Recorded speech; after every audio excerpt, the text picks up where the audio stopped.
साथियों, आज हम हैं 26 जुलाई में। 26 जुलाई भारतवर्ष के इतिहास में एक बहुत विशेष दिवस आज हम मनाते हैं, जो है कारगिल विजय दिवस। कारगिल विजय दिवस की समस्त देशवासियों को अनेकों बधाइयाँ व शुभकामनाएं। साथियों, नमन करें उन वीरों को जिनका अमर बलिदान है। ये वीर ही भारत की आन बान शान है। 26 जुलाई 1999 1999 के दिन भारतीय सेना ने कारगिल युद्ध के दौरान चलाए गए ऑपरेशन विजय को सफलतापूर्वक अंजाम देकर भारत भूमि को घुसपैठियों के चुंगल से मुक्त कराया था। इसी की याद में 26 जुलाई अब हर वर्ष कारगिल दिवस के रूप में मनाया जाता है। यह दिन उन शहीदों को याद कर अपने श्रद्धा सुमन अर्पण करता है, जो हंसते हंसते मातृभूमि की रक्षा करते हुए वीर गति को प्राप्त हुए। यह समर्पित है उन्हें जिन्होंने अपना आज हमारे कल के लिए बलिदान कर दिया। कारगिल युद्ध, जो कारगिल संघर्ष के नाम से भी जाना जाता है, भारत और पाकिस्तान के बीच 1999 में मई के महीने में कश्मीर के कारगिल जिले में प्रारंभ हुआ था। इस युद्ध का कारण था बड़ी संख्या में पाकिस्तानी सैनिकों व पाक समर्थित आतंकवादियों का लाइन ऑफ कंट्रोल यानी भारत पाकिस्तान की वास्तविक नियंत्रण रेखा के भीतर प्रवेश कर कई महत्वपूर्ण पहाड़ी चोटियों पर कब्जा कर लेह लद्दाख को भारत से जोड़ने वाली सड़क का नियंत्रण हासिल कर सियाचिन ग्लेशियर पर भारत की स्थिति को कमज़ोर कर हमारी राष्ट्रीय अस्मिता के लिए खतरा पैदा करना था। पूरे 2 महीने से ज़्यादा चले इस युद्ध में भारतीय थल सेना व वायुसेना ने लाइन ऑफ कंट्रोल पार न करने के बावजूद अपनी मातृभूमि में घुसे आक्रमणकारियों को मार भगाया था।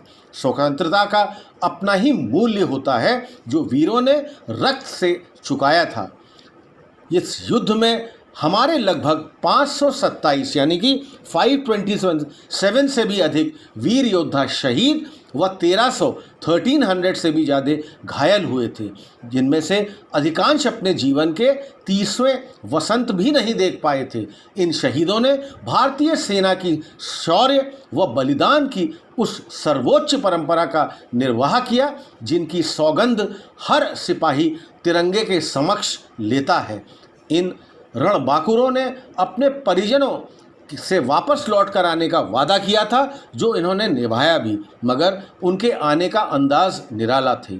वह लौटे मगर लकड़ी के ताबूत में, उसी तिरंगे में लिपटे हुए जिसकी रक्षा की सौगंध उन्होंने उठाई थी।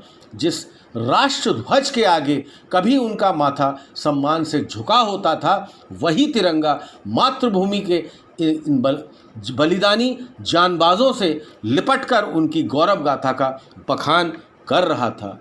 अगर हम इसमें भारत के वीर सपूतों की बात करें तो इसमें थे कैप्टन विक्रम बात्रा। ये दिल मांगे मोर हिमाचल प्रदेश के छोटे से कस्बे पालमपुर के 13 जम्मू कश्मीर राइफल्स के कैप्टन विक्रम बत्रा उन बहादुरों में से एक थे, जिन्होंने एक के बाद एक कई सामरिक महत्व की चोटियों पर भीषण लड़ाई के बाद फतह हासिल की थी।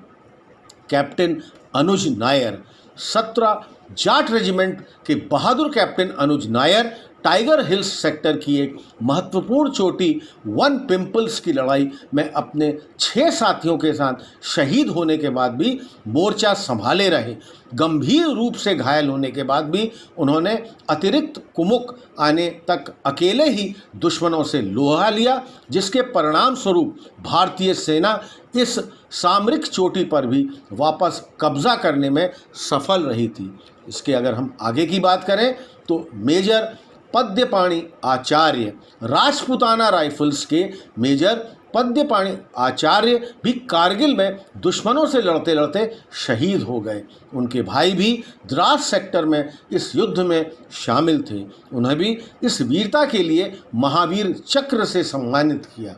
लेफ्टिनेंट मनोज पांडे 1/11 गोरखा राइफल्स के लेफ्टिनेंट मनोज पांडे ने बहादुरी की इबारत आज भी बटालिक सेक्टर के जुबार टॉप पर लिखी हुई है।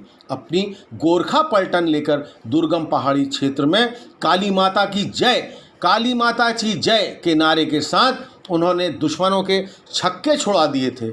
अत्यंत दुर्गम क्षेत्र में लड़ते हुए मनोज पांडे ने दुश्मनों के कई बंकर नष्ट भी कर दिए थे।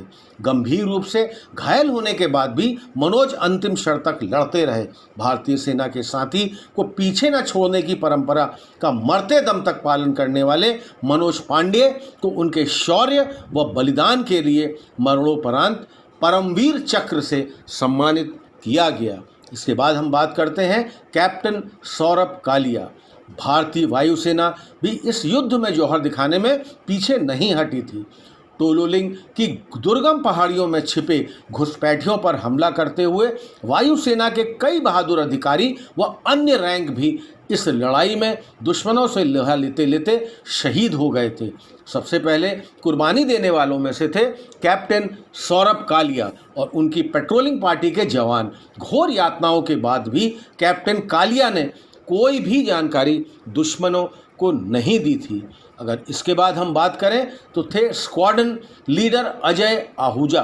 स्क्वाड्रन लीडर अजय आहूजा का विमान भी दुश्मन गोलाबारी का शिकार हुआ।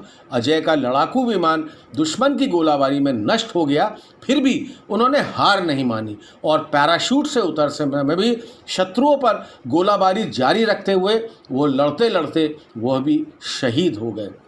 युद्ध के पश्चात पाकिस्तान ने इस युद्ध के लिए कश्मीरी आतंकवादियों को जिम्मेदार ठहराया था, जबकि यह बात किसी से भी छुपी नहीं हुई है कि पाकिस्तान इस पूरी लड़ाई में लिप्त था। बाद में नवाज शरीफ और शीर्ष सैन्य अधिकारियों ने प्रत्यक्ष अप्रत्यक्ष रूप से पाक सेना की भूमिका को स्वीकार किया था। यह युद्ध हाल के ऊंचाई पर जाने वाले विश्व के प्रमुख युद्धों में से एक माना जाता है। सबसे बड़ी बात यह रही कि दोनों ही देशों में परमाणु हथियारों का इसमें संपन्न किए गए थे। तो साथियों, यह थी हमारी आज की जानकारी, आज की एक विशेष दिवस के बारे में जो था कारगिल विजय दिवस। साथियों, हमारे इस चैनल मिसाल टुडे को अधिक से अधिक संख्या में आप सब्सक्राइब करिए ताकि हमारे रेगुलर नोटिफिकेशंस आपको लगातार मिलते रहेंगे। हमारे इस चैनल को लाइक करिए और हाँ साथियों, अपने कमेंट्स आप हमको ज़रूर पोस्ट करते रहिए। जाते जाते साथियों, शहीदों की चिताओं पर लगेंगे हर बरस मेले, वतन पर मिटने वालों का यही बाकी निशान होगा। मिसाल टुडे से मैं आपका साथी, आपका मित्र कुणाल पंत, लखनऊ से।